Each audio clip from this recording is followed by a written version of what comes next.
Bonjour à tous et bienvenue sur boursicoté.com pour cette nouvelle analyse technique du CAC 40 en point matinal avec une configuration qui semble vouloir repartir de l'avant après une phase de consolidation ici relativement marquée qui est venue rechercher ici quasiment une zone de support à 8092 points.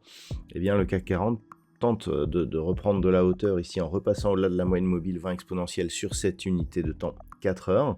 Donc pour l'instant, il n'y a pas eu de tentative de comblement de ce gap et on reste ici dans des zones qui permettent à la dynamique haussière ici de continuer à se développer. Au niveau des indicateurs techniques, on a un retournement au niveau des histogrammes du MACD qui pourrait confirmer justement cette configuration de reprise. Au niveau du RSI, on était ici dans une phase d'excès temporaire qui est en train de se corriger, mais globalement, on reste tout de même dans une trajectoire de sortie de la zone de surachat. C'est le RSI dynamique qui nous a envoyé ici ce petit signal. Et puis au niveau des volumes, ça s'équilibre. Des volumes donc dans la moyenne de la phase de consolidation d'hier nous indique que nous sommes sur un mouvement qui effectivement, s'il était poursuivi, pourrait nous donner, je dirais, une conviction un peu plus longue et donc une poursuite de ce mouvement haussier. Donc par rapport à tout cela, au niveau du palmarès des valeurs, nous avons un gain de 0,62% sur le CAC 40 au moment de cette analyse. Schneider Electric gagne 5,5%, ST Micro plus 3,3%. Derrière, Eurofins Scientific, Kering ou Legrand sont sur des hausses proches de 2%. Au niveau des plus fortes baisses, on retrouve donc Carrefour. Les trimestriels ont plutôt mal été acceptés donc par le marché. Edenred perd 2%. Derrière, Accor-Hôtel, Airbus ou Renault sont sur des baisses entre 1 et 1,7%. Donc, bon, on le voit, c'est plutôt marqué à la hausse. On a beaucoup plus de valeurs haussières que de valeurs baissières sur l'indice. Au niveau de la Fed, Jérôme Powell a confirmé que les baisses de taux, ce n'était pas pour tout de suite. Au niveau de la politique de Donald Trump, ça ne devrait pas favoriser une baisse de l'inflation non plus. Et il met de la tension au niveau de ses droits de douane.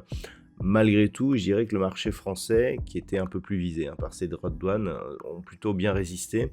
Le fait que l'on n'ait pas ici comblé ce gap montre qu'on peut toujours espérer une reprise du mouvement à la hausse en direction de cette zone des 8250 points. Techniquement, on a ici un contact sur la bolle supérieure.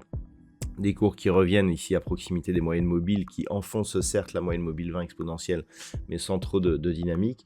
On se reprend dès aujourd'hui, c'est plutôt bon signe pour la suite. Donc par rapport à tout cela, ce qu'il va falloir surveiller, c'est justement la reprise de cette zone des 8145 points, qui est une zone temporaire, un éventuel retour ici sur la zone des 8092 points. Maintenant que l'on a ici consolidé, on se considérera que tant que l'on évolue ici entre 8092 et 8215, on neutralise ici une dynamique, mais dans un fond de tendance qui reste orienté à la hausse, donc ça reste positif. Il ne faudrait pas casser cette zone ici des 8092 points, car là il y aurait comblement du gap, poursuite en direction de la bolle inférieure, ce qui nous donnerait là un signal un peu plus négatif, même si on peut observer ici que sur cette phase, on est venu chercher cette bande de Bollinger inférieure, cette zone majeure des 7800 points, et qu'ensuite on est reparti à la hausse.